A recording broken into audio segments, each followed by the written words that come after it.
Hey, what's going on, guys? It is Psycho here, and today I'm bringing you guys another commentary video where I'm going to be talking a little bit further about game development and level design.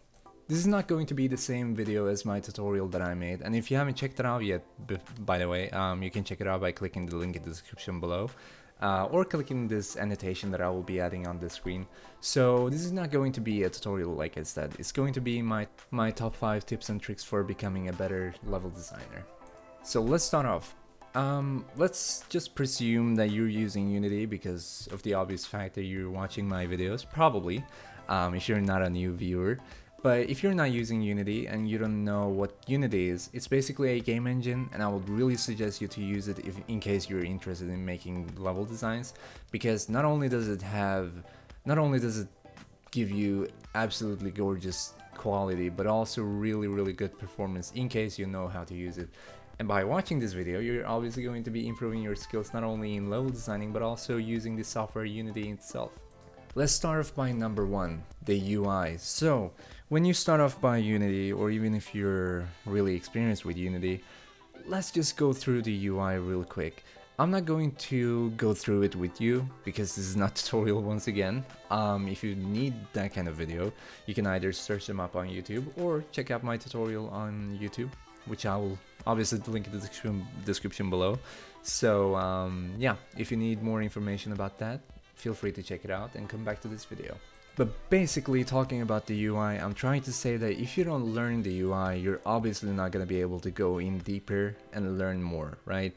So you're not going to be able to learn in-depth details about the engine itself, nor are you going to be able to be making a level completely independent, right? You're not going to be able to make a level from scratch on your own. You're gonna have to watch tutorials, and you're gonna need to check out other videos and like search on Google, check out their website and all that. And it's not really fun, you know. When you're making something for yourself or for somebody else, you're probably gonna want to know what you're doing, right? So the best thing to start off with is, in case you're using a new software, especially Unity, learn the UI first. Just take your time. There's no rush.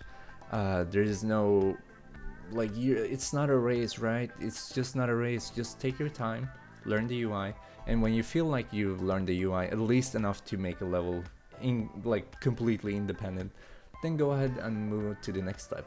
Talking about the next step, we're going to be talking a little bit further about terrains now. So in Unity, it's really simple to initialize and add a terrain to your scene, your game, whatever you're making. Let's just assume that you're making a scene or a level. So it's really simple to add a whole terrain to your scene, both as a prefab that you download from the asset store or anywhere else on the internet, or if you create your own, right? So when you're creating your own, you're gonna need to have some knowledge of the UI.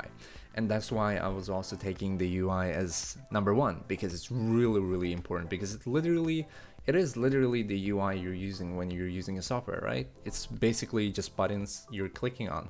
And if you don't know where the buttons are located, you're not going to be able to use the software nor add any terrain or edit the terrain settings that you added to your scene.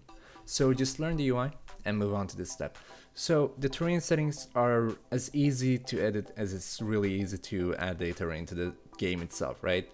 So there are just literally 5 buttons, 5 tools the toolbars in the inspector menu that you're supposed to use. So they are very simple, and once again, I'm not going to be going into their details, but just try and learn how to hire the terrain, some parts of the terrain, while keeping the other parts really smooth and just general, right? Just flat. So try and make some hills, then try and make some mountains, and also not just hire them and then say, well, this is a mountain, but try and make them look as a mountain, like rocky, and also learn how to add textures and edit the texture settings, and then try and just, add some specific texture to a part of the mountain or a hill that you're making, and then have different texture on the other part. And maybe you have rocky mountains, right? And then you can have mossy rocks instead of just rocks, because it adds a lot more immersive feeling to the map, to the whole mount, not only the mountain, but actually the map itself, right? So just try and play around with your ideas and come up with your own ideas, and also try and learn how to use, once again, the UI obviously, but more in depth how to use the terrain system in Unity, and you're gonna be okay to go.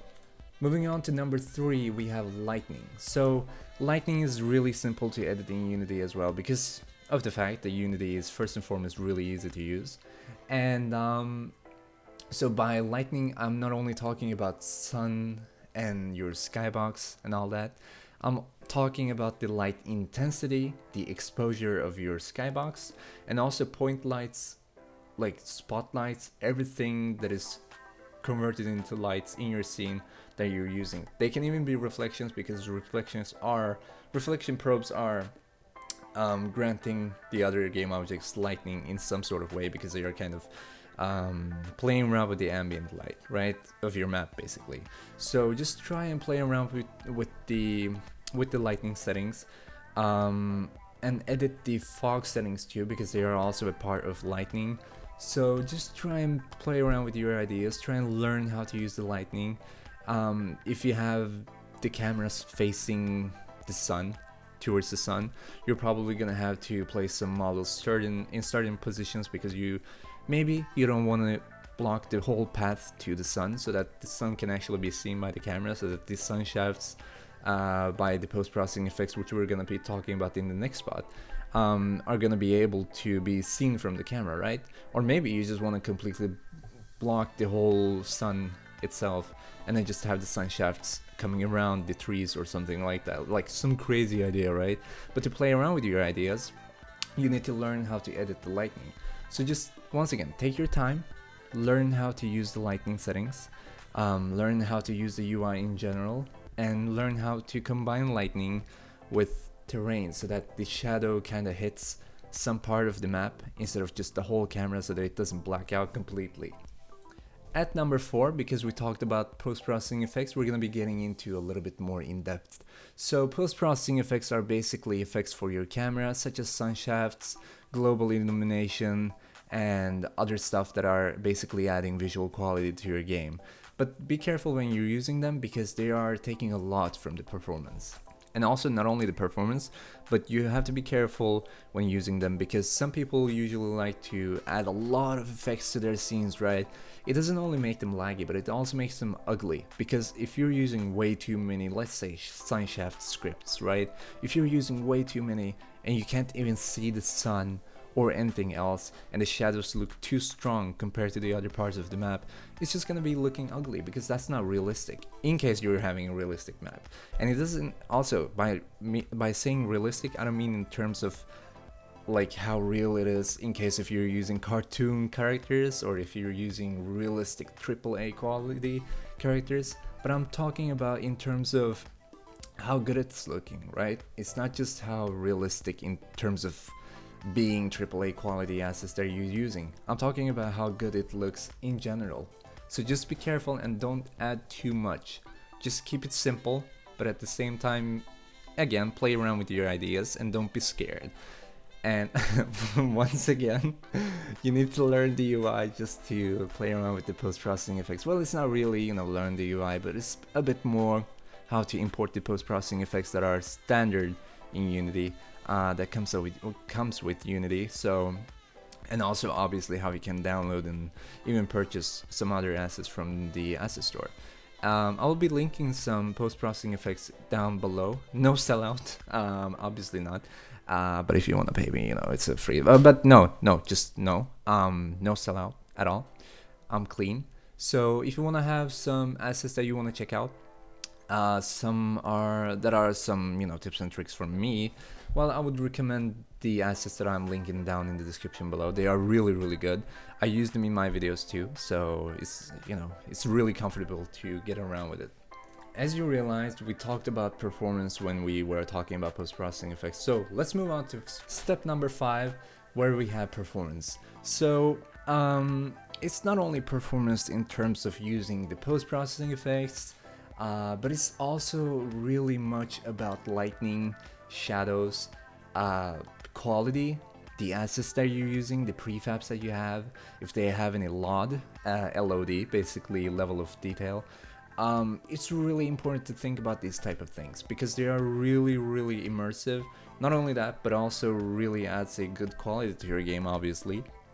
But also they take a lot on the performance. So it really depends on how good you're at optimizing. And I'm gonna be honest, it's really intimidating to be optimizing your level or your game. I remember when I was starting off with Unity in general, right? And it was a hell to optimize my games because I didn't know anything. I didn't know how to do it. I didn't know so much information about the post-processing effects nor the shadows, how many bones there should be, like what the hell are bones in general, right? I still don't know. What are they? Why do they exist? So just take kind of care of these type of things. They're just small details, but they do make a huge difference on the finished product. So take care of these type of things, learn them at least, not really in depth, but you know, just kind of get a knowledge of what they are, and you're gonna be able to make a level design that is flawless and it's not gonna lag at all. Obviously, talking about performance, it really depends on the machine that you're running Unity on. And it's not just what machine you're running Unity on, but it's a little bit more about how strong your computer is to handle the whole scene, right? Because post-processing effects combined with shadows, combined with high quality SSAO, combined with a lot of other things, you know, it just becomes too much for the computer's GPU especially to handle. So depending on how strong your GPU is, it's going to either lag or you're not going to be realizing any issues at all. And also, if you're making a game, you need to know that you have to optimize the game especially much, like a little bit more. Because people are there's gonna be a lot of people playing the game that you're making on lower end computers, so everybody doesn't have like XXX Titans, right? So just take care of it, be a good indie dev, okay? Just be a good developer and take care of your game. You don't have to optimize it perfectly, obviously you're still a indie developer, but just take care of it and you're gonna be okay. I'm gonna be annoying and just say, I know you guys are gonna hate me because of this, but the UI, calm down, I'm just taking it up, okay? Just take it easy. So the UI is really important when you're actually optimizing because obviously I'm not only talking about post-processing effects and shadows and all that, but I'm talking about the engine itself too, because it's still having a huge impact on the performance too. If you're using Unreal Engine, compared to Unity, it's gonna have a lot better visual quality and also really good FPS, or yeah, performance in this case, compared to Unity, right? So like I'm not trying to say that Unity is bad or anything, but if you can use Unity in a good way, it's gonna become better than Unreal Engine. And not really better, but you know, just it's gonna become really good. And Unreal Engine, it's just, I found it really difficult to get along with the blueprint system, which is ridiculous because people think that it's really easy, but I'm the type of guy that literally prefers coding everything instead of just using the simple way, because apparently I'm the type of idiot that doesn't like the simple ways. So don't be me. Don't be scared of playing around with the other engines too, especially when you're just a new beginner, right? Just play around, see which one fits you perfectly.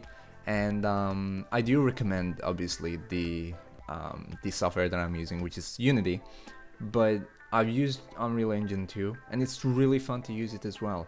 But talking about performance in general, in terms of Unity basically, just try and, yeah, I was saying, just try and learn the UI, because the more you learn about the UI, the more you're gonna be able to get into higher and more advanced and in-depth, like just in-depth details about the engine itself, not only your game, but the whole engine, right? So you're gonna be able to find a lot of things that you didn't even know exist. I have been using Unity for years, since I started my like game development career, I guess. Not really career, but you know, just my side life as a game developer. I've been using it since forever, and I've been learning so far, and I never stop learning because I always seek for spots that are free for improvement, and also spots that I can improve even further, although I know it really well, so that I can say that I know it perfectly, although it's going to be updated in the next patch and it's going to be a lot more features and all that, you know. But still, if you have a good knowledge of the engine, you're gonna be able to go really far away before having to check on the internet for tutorials and help. So those were my top 5 tips and tricks for using using Unity, I guess, and the UI. So yeah, I hope you guys enjoyed this video. Let me know what you think.